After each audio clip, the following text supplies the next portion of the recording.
Today I'm going to teach you how to do high-key photography using only 2 inexpensive Speedlights. And the first part, of course, is that you'll notice is that the 2 Speedlights are off camera. So the first thing that we need to know is how do we get these guys to trigger. And there are a variety of different techniques, all of which are covered on this YouTube channel. In fact, I've got right here a selection of buttons for Canon, Nikon, Sony, Pentax, and Olympus, how to set up the wireless flash for those systems. Also, I've got for radio slaves, I have a directory on how to choose a radio slave, which ones are the best, and how to set those up, as well as inexpensive slave trippers. And I'll also even teach you how to use the light stand. How do you hook up this Speedlight to a stand, and which stand to choose. And all of those videos are, again, right here in the handy annotations on YouTube. But what I want to do is teach you the technique and the idea behind high-key photography.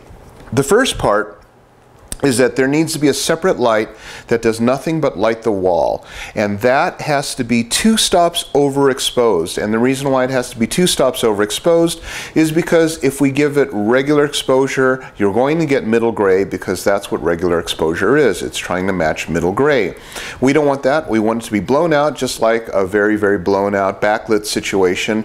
And therefore, to do that, we need to do exposure override on the second flash. And I've got videos here teaching you how to do ratio lighting for Speedlights. So if you want a situation where you're going to control your aperture, simply put your camera on aperture priority, and you'll notice on the images that I've done today, I've got it on ISO 100 so that I could shoot at 250th of a second at f2.8, which would match this lens. And you'll notice that I have the Gary Fong power snoot. Now, this is a very key part of this, because if I don't have a power snoot on the model, I'm in danger of casting a shadow on the model from the key light. What this one does is it directs light away from the background, letting this rear flash do nothing but spray the background with complete white. Also, what's nice about this is it gives a very, very beautiful sculpting look and a very, very directional type of light. So what you have is best of both worlds. You've got a completely white background, and you've got a completely sharp, contrasty, sculpted light on the subject without any shadow on the background. So that's basically a very inexpensive setup. 2 Speedlights, 1 power snoot, and some way of triggering these 2, all of which are covered in my nearly 300 videos at this channel, Gary Fong's YouTube channel. Please visit my, subscribe, make sure to subscribe, and visit my e-store, GaryFongEstore.com, or your favorite camera retailer near you. Now, let's go to the model shoot. Okay, so let me explain the setup. I've got here down on the ground 12 feet between the front and the back.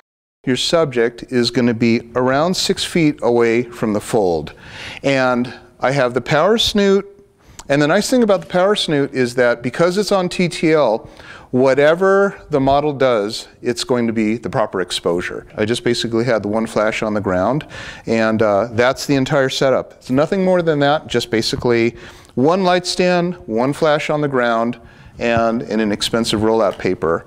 And as you can see, I'm in the middle of a barn here, so we can do this anywhere, okay? We'll just do a whole bunch of images, and you can just do whatever you want.